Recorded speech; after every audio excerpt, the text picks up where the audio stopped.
नमस्कार। नई परख के राष्ट्रीय मुद्दा कार्यक्रम में आपका स्वागत है और हमारे साथ प्रोफेसर अभय कुमार दुबे हैं, जिनसे हम रोज देश की राजनीति से जुड़े कुछ महत्वपूर्ण पहलुओं पर बातचीत करते हैं। और आज भी हम देश की राजनीति से जुड़े कुछ गुत्थियों को समझने की कोशिश करेंगे प्रोफेसर अभय कुमार दुबे से। कार्यक्रम को आगे बढ़ाने से पहले मैं आप सब लोगों से यह अनुरोध करूंगा कि आप हमारे साथ नियमित रूप से जुड़ें, हमारे चैनल को सब्सक्राइब करें। अभय सर नमस्कार। नमस्कार। लोकपोल एक सर्वे करने वाली संस्था है और उसकी विश्वसनीयता का सबसे बड़ा आधार यही है कि कर्नाटक में उसने जिस तरीके का सर्वेक्षण किया था वो सबसे ज्यादा सफल रहा था। और अभी उसका एक सर्वे आया है अभी से कुछ घंटे पहले, और उसमें उन्होंने 22 से 27 नवंबर तक के बीच ये सर्वे किया है। और इनका यह दावा है कि जो कांग्रेस की स्थिति वो मजबूत दिखा रहे थे वो और ज्यादा मजबूत हो गई है। और इनका यह कहना है कि अब कांग्रेस 72 से 74 सीटें जीत सकती है और बीआरएस की सीटें और कम हो सकती है, भाजपा 2 या 4 के बीच में सिमट सकती है। तो क्या पिछले कुछ दिनों में, 1 हफ्ते में, 10 दिनों में कांग्रेस की स्थिति और ज्यादा तेलंगाना में उत्तर-उत्तर मजबूत होती जा रही है? आप इसे कैसे देखते हैं सर्वेक्षण को? देखिए, जब चुनावी आंकड़े का हम लोग विश्लेषण करते हैं, तो हम लोगों को इस बात पर ध्यान रखना पड़ता है कि वहां पर त्रिकोणात्मक संघर्ष है या लड़ाई सीधी है। अच्छा, लोकपोल का ये सर्वेक्षण ये बताता है कि भाजपा इस लड़ाई को त्रिकोणात्मक बनाने की कोशिश तो कर रही है, लेकिन दरअसल लड़ाई वहां सीधी हो चुकी है। अच्छा, अब भाजपा ऐसा क्यों कर रही है? जबकि नई परख के मंच पर हम लोग पहले चर्चा कर चुके हैं कि भाजपा का के चंद्रशेखर राव के साथ यानी भारत राष्ट्र समिति के साथ में एक अलिखित और अघोषित समझौता है। वो दोनों एक ही लक्ष्य के लिए काम कर रहे हैं, किस तरह कांग्रेस को तेलंगाना का चुनाव ना जीतने दिया जाए, और उनके इस लक्ष्य में एमआईएम मजलिस इत्तेहादुल मुसलमीन भी भागीदार है। अच्छा, एक जब हमारी थीसिस ये है, तब फिर हम लोगों को इस सवाल का जवाब देना पड़ेगा कि आखिरकार वहां पे लड़ाई भाजपा त्रिकोणात्मक क्यों बनाना चाहती है और क्यों नहीं बन पा रही है। ये महत्वपूर्ण सवाल रहा। भाजपा ने शुरू में बहुत ही ठंडा रवैया अपनाया। उसकी पूरी कोशिश थी कि उसकी जो चुनावी मुहिम है एक तरह से नॉन स्टार्टर रहे और कांग्रेस सीधी टक्कर में बीआरएस के मुकाबले टिक ना पाए। ये भाजपा का अंदाजा था। जैसे जैसे चुनाव आगे बढ़ा, भाजपा को लगने लगा और बीआरएस को भी लगने लगा कि कांग्रेस को सीधी टक्कर में रोक पाना मुश्किल है। इसलिए भाजपा ने तय किया कि अब वो लड़ाई को त्रिकोणात्मक बनाएगी। उसके बाद वो जम के चुनाव में कूदी और फिर अमित शाह ने और नरेंद्र मोदी ने तेलंगाना में रैलियां करनी शुरू की, जबरदस्त हमलावर रवैया अपनाया। एक पिछड़े वर्ग के नेता को उन्होंने कह दिया कि वो अपना मुख्यमंत्री बनाएंगे अगर चुनाव जीते, वगैरह वगैरह, और तुष्टीकरण और ये सब बातें उन्होंने कहनी शुरू की। इस चक्कर में भाजपा की ये भी कोशिश थी कि वो अपने ऊपर लगा हुआ जो दाग है कि उसका एक अंदर खाने समझौता चल रहा है, उस दाग को भी धोने की वो कोशिश करे। तो लेकिन मुझे लगता है कि लोकपोल का इस सर्वे बताता है कि तेलंगाना चुनाव की जो टेम्पलेट है वो सेट हो चुकी थी। लोग लड़ाई भारत राष्ट्र समिति और भारतीय राष्ट्रीय कांग्रेस में ही देख रहे थे। वोटर भारतीय जनता पार्टी को एक गंभीर प्रतिद्वंदी, एक गंभीर खिलाड़ी उस चुनावी खेल का मान ही नहीं रही थी। तो पहले तो हम लोग कह रहे थे कि लड़ाई इन दोनों के बीच में है, भाजपा है लेकिन वो काफी दूर है, तीसरे पीछे है। लेकिन अब लोकपोल का सर्वे ये बताता है कि न केवल भाजपा लड़ाई से तकरीबन गहराजिर है, भाजपा की स्थिति तेलंगाना में इस सर्वे के मुताबिक वो है जो कांग्रेस की दिल्ली विधानसभा के चुनाव में हुआ करती है। यानी उसे इतने वोट भी नहीं मिलते कि वो सम्मानजनक सीटें 2 या 3, 4, 5 सीटें भी जीत सके। उसके वोट 10% से नीचे चले जाते हैं। तो अगर भारतीय जनता पार्टी 1 या 2 सीटों पर ही सिमट जाने या 3 सीटों पर सिमट जाने का अंदेशा है भारतीय जनता पार्टी के, इसका सीधा मतलब है कि वो चुनाव में तीसरा कोण बनाने में नाकाम रही है। अभी की स्थिति में क्या हम ये कह सकते हैं कि कांग्रेस की जो चुनाव प्रचार की रणनीति है, चुनाव लड़ने की रणनीति है, उसने एक नया रूप धारण किया है, खासतौर पे कर्नाटक के बाद जो तेलंगाना से वीडियो आ रहे हैं, उसको देखते हुए लगता है कि उनके कार्यकर्ता बहुत उत्साहित हैं, बहुत जोर-शोर से चुनाव प्रचार में लगे हैं। तो क्या चुनाव लड़ने की जो कांग्रेस की पद्धति है, जो पिछले कुछ सालों में काफ़ी उदासीन सी लगती थी, उसमें आप एक बदलाव देखते हैं? नहीं, वो तो बहुत पुरानी बात हो गई। देखिए, मल्लिकार्जुन खड़गे के अध्यक्ष बनने के बाद में उस पद्धति से कांग्रेस ने अंतिम बार गुजरात का चुनाव लड़ा था। गुजरात में उसका चुनाव लगभग लड़ा ही नहीं और वो बुरी तरीके से चुनाव हार भी गई। लेकिन गुजरात के चुनाव को आप एक तरह की कट ऑफ लाइन मानिए। उसके बाद से कांग्रेस बदले हुए मिजाज में सामने आती है, बदले हुए चेहरे के साथ सामने आती है, बदला हुआ नेता भी उसका बदला हुआ है, उसके पास एक नया अध्यक्ष है, उसके पास नए विचार हैं, कुछ नवाचार करने की, नया इनोवेशन करने की क्षमता है कांग्रेस के पास। और फिर कांग्रेस हिमाचल प्रदेश में गारंटियां देती है, फिर वो कर्नाटक में जबरदस्त रूप से गारंटियां देती है, फिर उसकी गारंटियां शुरू होती हैं इन जो अभी हिंदी पट्टी के 3 राज्य हैं इनमें भी आती है, तेलंगाना के चुनाव में भी गारंटियां आती हैं। और हालत यह है कि मिजोरम के चुनाव में भी वहां के लोगों से आप बात करें तो लोग बताएंगे कि यहां भी कांग्रेस के कार्यकर्ता मिजोरम में भी बड़े उत्साह से चुनाव लड़ रहे हैं, क्योंकि बिल्कुल मूड बदल चुका है कांग्रेस का। अब कांग्रेस की रगों में कुछ और बह रहा है जो पहले नहीं बह रहा था। ये जो केसीआर हैं, उन्होंने भी काफ़ी इस पे कल भी हमने थोड़ी-सी बातचीत की थी, पर मैं इसे दुराला और प्रजाला नारी के संदर्भ में समझना चाहता हूँ कि क्या एक परिवारवादी या सामंती मुख्यमंत्री, जो दुराला का शायद मतलब है, वो होने का जो आरोप है, वो केसीआर पे चस्पा हो गया और वो चिपक गया और वो उससे मुक्त नहीं हो पा रहे हैं? देखिए, ये तो अब चुनाव का वक़्त है, बहुत सी बातें केसीआर के खिलाफ कही जा रही हैं, लेकिन जब वो चुनाव 2-3 साल पहले भी उनके बारे में यही कहा जाता था कि वो पूरे प्रशासन को बिल्कुल एकदम अपनी पारिवारिक जायदाद की तरीके से, जैसे कोई जमींदार हो, मतलब वो उस शैली में चलाते। यही उनका पूरा तरीका था उनका। तो वो धीरे-धीरे करके उसका उन्हें नुकसान होना ही था। उनके ऊपर भ्रष्टाचार के बहुत ज़्यादा इल्ज़ाम हैं, उन्होंने अपने किए हुए वायदों को पूरा नहीं किया है। जैसे पहला सबसे बड़ा वायदा तो यही था उनका, जब तेलंगाना अलग राज्य के लिए संघर्ष शुरू कर रहे थे, उसके तुरंत बाद कि चुनाव में हम जीते तो हम दलित को मुख्यमंत्री बनाएंगे। 2 बार चुनाव हो चुका है, दोनों बार खुद मुख्यमंत्री बनकर बैठ गए, दलित को तो मुख्यमंत्री नहीं बनाया। और अब वो सफाई भी दे रहे हैं, बहुत सारी उन लोगों की तरफ से सफाइयां भी आई हैं कि जनता ने इस बात का बुरा नहीं, सफाई देखिए क्या है, जनता ने इस बात का बुरा नहीं माना, जनता बुरा मानती तो हमें चुनाव जिताती क्यों। तो इस प्रकार की सफाइयां दी जा रही हैं। अब आप तेलंगाना में देखिए, केसीआर कह रहे थे कि हम दलित को मुख्यमंत्री बनाएंगे, खुद मुख्यमंत्री बनकर बैठ गए। भाजपा कहती है हम पिछड़े को मुख्यमंत्री बनाएंगे, लेकिन जो पिछड़ा नेता था उसको उन्होंने वहां से पद से हटा दिया और उसे केंद्र में भेज दिया, तेलंगाना की राजनीति से ही उसको निकाल दिया। तो अब कांग्रेस के लिए मैदान साफ हो जाता है। क्या कांग्रेस दलितों के ऊपर फोकस कर सकती है, कांग्रेस पिछड़ों के ऊपर फोकस कर सकती है, और कांग्रेस मुसलमानों के ऊपर फोकस कर सकती है। बीआरएस का मानना यह है कि एमआईएम हमें मुसलमानों के वोट दिलवा सकती है।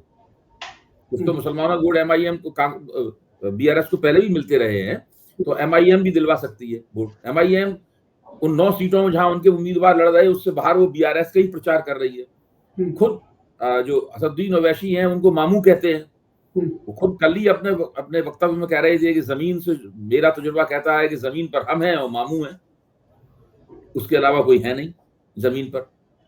बाकी लोग तो केवल पुकार लगा रहे हैं, और उन्हीं की शब्द है, बाकी लोग तो केवल पुकार लगा रहे हैं, लेकिन उससे कुछ होने वाला नहीं है। तो ये स्थिति वहां तेलंगाना की है। कांग्रेस का फोकस पिछड़ों के ऊपर है, मुसलमान 13% है, पिछड़े 50% से ऊपर है, और दलित बड़े पैमाने पे हैं वहां पर। तो ये वहां की स्थिति है, कांग्रेस का फोकस इनके ऊपर है, और मैं समझता हूं कि कांग्रेस का ये फोकस वही है जो कर्नाटक में था। कर्नाटक की जो अहिंदा नीति है, वही अहिंदा नीति, उसी से मिलती जुलती नीति जो है वो तेलंगाना में कांग्रेस आजमा रही है। एक और चीज़ है जो तेलंगाना के चुनाव में देखने को मिली कि केसीआर ये दावा करते हैं कि उन्होंने मुस्लिमों के लिए विशेष रूप से स्कूल खोला, आवासीय स्कूल खोला। फिर उन्होंने ये भी कहा कि वो आईटी हब बनाएँगे जो सिर्फ मुस्लिमों के लिए होगा।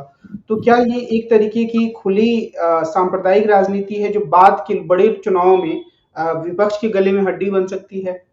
नहीं, देखिए, मुसलमानों को विशेष प्रोत्साहन देना या उन्हें विकास की मुख्य धारा में लाने के लिए उनसे कुछ वायदे करना कि उनके लिए कुछ अलग से काम किया जाएगा, ये अपने आप में सांप्रदायिक राजनीति का उदाहरण नहीं है। मैं ऐसे सांप्रदायिक राजनीति का उदाहरण नहीं मानता। मुसलमान समाज बहुत गरीब है, और वो दूसरे कई समुदायों के, यानी गरीब समुदायों से भी कहीं ज्यादा वो उसकी गरीबी की स्थिति है। तो उसको विशेष रूप से उसको प्रोत्साहन दिया जाए तो वो काफी अच्छी बात है। लेकिन जब आप इस तरह के प्रोत्साहन देने के बदले में चुनाव के दौरान ही इस तरह के आपको प्रोत्साहन याद आते हैं तब ये लगता है कि ये प्रोत्साहन के बदले जो है, प्रोत्साहन वोट के बदले घूस की तरह दिए जा रहे हैं। कांग्रेस ने भी मुसलमानों पर विशेष फोकस करने के लिए माइनॉरिटीज के लिए अलग से घोषणा पत्र वहां जारी किया, जो कांग्रेस अन्य राज्यों में नहीं करती। तो कांग्रेस ने पहले से ही आकलन कर लिया होगा कि यहाँ भारतीय जनता पार्टी इसके उत्तर में कोई हिंदू ध्रुवीकरण नहीं कर पाएगी। बाकी एमआईएम तो हिंदू ध्रुवीकरण करेगी नहीं, बीआरएस भी हिंदू ध्रुवीकरण नहीं करेगी, तो भाजपा ही कर सकती है। कांग्रेस का मानना यह है कि भाजपा तो लड़ाई में है ही नहीं, इसलिए भाजपा के होने या न होने से बेपरवाह होकर कांग्रेस ने ये माइनॉरिटी डिक्लेरेशन जारी किया। तो इसकी वजह से वहां पर कांग्रेस का विशेष फोकस मुसलमानों के ऊपर होता हुआ दिखाई पड़ता है। इसीलिए मैं कहता हूं कांग्रेस के चुनावी फोकस के 3 बड़े बिंदु हैं, पिछड़े, दलित और मुसलमान।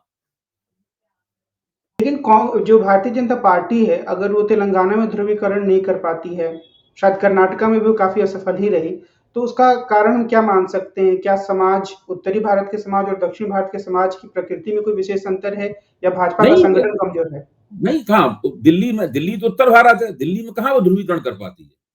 दिल्ली में तो कितनी शाहीन बाग के सवाल को लेकर घोर सांप्रदायिक मुहिम चलाई, ध्रुवीकरण नहीं हो पाया। पंजाब में वो पंजाब बिल्कुल खाटी उत्तर भारत है, पंजाब में वो कहाँ ध्रुवीकरण कर पाई।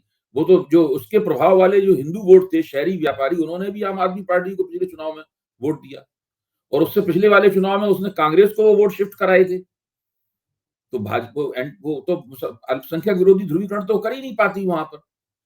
पंजाब की स्थिति भी अलग है, वहां मुसलमान मतदाता इस तरीके से है नहीं, लेकिन दिल्ली में तो मुसलमान वाला मामला काफी है। तो जरूरी नहीं है कि आप हर जगह ध्रुवीकरण कर पाए, कहीं कर लेते हैं कहीं नहीं। बिहार में कहाँ ध्रुवीकरण कर पाए वो? बिहार में उन्होंने 2015 में वो सब नारेबाजी की, लेकिन उसमें कहाँ हिंदुओं ने आपको उमड़ के वोट दिए, आप चुनाव हार गए।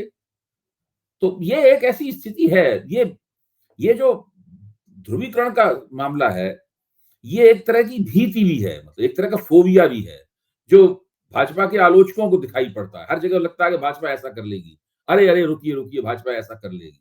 अगर आपके हिंदू समाज में अच्छी जड़ें हैं किसी पार्टी की, तो भाजपा उसके खिलाफ ध्रुवीकरण नहीं कर पाती है। दूसरी बात यह है कि जब नेता मजबूत होता है, जब मुकाबले में, आप इसका भी एक रिकॉर्ड है, जहां जहां भाजपा के मुकाबले मजबूत नेता हुआ, वहां भाजपा चुनाव में कामयाब होने में भाजपा को बहुत दिक्कत होती है। अब नीतीश कुमार मजबूत नेता है, वहां भाजपा को जब कलालू यादव से मिल गए तो नहीं। केजरीवाल मजबूत नेता है, भूपेश बघेल मजबूत नेता है, अशोक गहलोत मजबूत नेता है। तो जहां जहां नेता मजबूत होता है, वहां भाजपा को मुश्किल होती है मुकाबला करने में। इसी तरीके से कांग्रेस ने वहां पर जो तेलंगाना में अपना नेता पेश किया है, रेवंत रेड्डी, वो कोई एक दिन में नहीं खड़ा हुआ है, वो भी बहुत मजबूत नेता है, और वो भाजपा और आरएसएस को बड़ा अंदर से जानते हैं। हाँ, शायद वो उनकी राजनीति की शुरुआत एबीपी से ही हुई है, ये बात हाँ, हाँ, तो हुई थी, लेकिन अब वो तो बहुत पुरानी बात हो गई है। अब तो बहुत लंबे अरसे से कांग्रेस है, और कांग्रेस के प्रमुख सबसे बड़े नेता हैं वहां पे। एक बात ये है कि जो प्रधानमंत्री नरेंद्र मोदी हैं, उनके बारे में मीडिया में उनके पार्टी के लोग तो मानते ही होंगे, पर मीडिया में भी एक तबका बार-बार ये कहता है कि बस मोदी जी को मैदान में आने दीजिए, 10% वोट इधर से उधर शिफ्ट हो सकते हैं या भाजपा जीत सकती है। तो इन 5 राज्यों के चुनावों के बाद क्या इसमें कुछ बदलाव आएगा, या फिर ये ऐसे ही रहेगा? ये मोदी जी की एक ब्रिगेड है, जो मीडिया मंचों पे बैठी हुई है, जो समीक्षकों के तौर पर सामने आती है, अखबारों में लिखती है, रेटिंग एजेंसियों में घुसी बैठी हुई है, सर्वे एजेंसियों में मौजूद है। मोदी जी की अपनी प्रचार ब्रिगेड है, जो लगातार मोदी जी को एक भले ही भाजपा चुनाव हार जाए, जैसे कर्नाटक में भाजपा चुनाव हार गई, लेकिन कहा गया कि शहरी क्षेत्रों में वोट मोदी जी के कारण बढ़े। वो मतलब आप इस तर्क के मार आप हंसेंगे इस तरफ को, यानी शहर के लोगों ने, अच्छा ये नहीं बात, शहर के लोगों ने मोदी की बात सुनी, गांव के लोगों ने मोदी की बात क्यों नहीं सुनी भाई? जब बात इतनी बढ़िया थी तो गांव के लोग भी सुनते। गांव के लोग मोदी की बात से, गांव के लोगों ने कानों में रुई क्यों लगा ली? उन्होंने मोदी की बात क्यों नहीं सुनी? तो ये सब जो बातें होती हैं, ये मैं मानता हूं कि एक मोदी जी की प्रचार ब्रिगेड है, जो लगातार मोदी मोदी चिल्लाती रहती है। लगातार कुछ भी आप कर लीजिए, अगर आप देखिए सारे राज्यों में अगर भाजपा चुनाव हार जाए, तब भी वो मोदी की प्रशंसा करने के कोई तरीके ढूंढ लेंगे और कहेंगे कि भाजपा को देखिए इतने वोट मिले। इतने भी वोट नहीं मिलते अगर मोदी जी प्रचार नहीं करते। अगर स्थानीय नेता होता तो भाजपा इससे भी ज्यादा नीचे चली जाती। तो मोदी जी की प्रशंसा करने का कोई मौका वो कोई ना कोई ढूंढ ही लेते हैं। एक आखिरी सवाल आज की बातचीत के लिए कि ये जो चुनाव चल रहे हैं, उससे जो इंडिया गठबंधन के बाकी दल हैं, उनकी मनःस्थिति क्या हो सकती है? क्या होगी? जहाँ ऐसा लग रहा है कि तेलंगाना में कांग्रेस जीत सकती है, बाकी जगह भी उसका प्रदर्शन तुलनात्मक रूप से ठीक रह सकता है। तो वो क्या देखिए, सोचते हैं? इसमें 2 तरह की बातें होती हैं। एक तो क्षेत्रीय दलों को लगता है कि कांग्रेस अगर बहुत मजबूत हो गई, तो ये बहुत ज़्यादा हमारे साथ सौदेबाजी करेगी, हमको ज़्यादा तरजीह नहीं देगी और हम उसको जितना झुकाना चाहते हैं, उतना नहीं झुका पाएँगे। एक तो उसमें ये बात होती है। दूसरी तरफ ये कमज़ोर दिमाग लोगों की बातचीत है। ऐसे लोगों का सोच है, जो राजनीति को दूर तक देखने के लिए तैयार नहीं है, दूरंदेशी इनमें नहीं है। जो लोग दूरंदेशी रखते हैं, वो उनको ये मानते होंगे, मेरा मानना ये है कि जब तक कांग्रेस मजबूत नहीं होगी, तब तक विपक्ष की एकता भी मजबूत नहीं होगी। केवल एक मजबूत और शक्तिशाली, आत्मविश्वास से भरी हुई पार्टी ही भारतीय जनता पार्टी के मुकाबले राष्ट्रीय एकता का प्रभावी नेतृत्व कर सकती है। अब जिन जिन इलाकों में चुनाव हो रहे हैं, वो तो कांग्रेस का कैचमेंट एरिया है। बीआरएस तो इंडिया मोर्चे में है भी नहीं। बाद में भले आ जाएं, वो बात दूसरी है। लेकिन जो चुनाव हो रहे हैं, वो तो कांग्रेस का कैचमेंट एरिया है। तो कांग्रेस के कैचमेंट एरिया में दूसरी कोई क्षेत्रीय शक्तियां है नहीं दावेदारी करने के लिए। थोड़ा बहुत मध्य प्रदेश में समाजवादी पार्टी ने किया था, लेकिन अब वो जानते हैं कि उनके एक व्यक्ति जीता था, वो भी भारतीय जनता पार्टी में चला गया था। 5 स्थानों पे दूसरे नंबर पे रहे थे। बस यही तो, और कितना कम उन्हें वोट, 1.25% वोट मिला था उन्हें केवल। तो ये मेरे ख्याल से, मैं बार-बार इस बात को वैसे भी कहा जाता है, लेकिन मैं हमेशा इस बात की काट करते हुए कहता हूं, कांग्रेस अगर मजबूत नहीं होगी तो विपक्षी एकता भी मजबूत नहीं होगी। कांग्रेस जब एक मजबूत एंकर की तरह इंडिया मोर्चे में भूमिका निभाएगी, तो फिर उसका जो जहाज जो है वो स्थिर होकर अपनी जगह पर खड़ा रहेगा। तब वो भाजपा का ज्यादा अच्छा मुकाबला कर पाएंगे। आज की बातचीत को हम यहीं विराम देते हैं। हम कल फिर मिलेंगे और कुछ अन्य राजनीतिक मुद्दों पर प्रोफेसर अभय कुमार दुबे से बातचीत करेंगे। आज की बातचीत के लिए अभय सर, आपको बहुत-बहुत धन्यवाद। कार्यक्रम को खत्म करने से पहले मैं दर्शकों से एक बार फिर से अनुरोध करूँगा कि वो हमारे साथ नियमित रूप से जुड़ें और नई परख चैनल को सब्सक्राइब करें। आज की बातचीत के लिए अभय सर धन्यवाद। कल मिलते हैं। नमस्कार।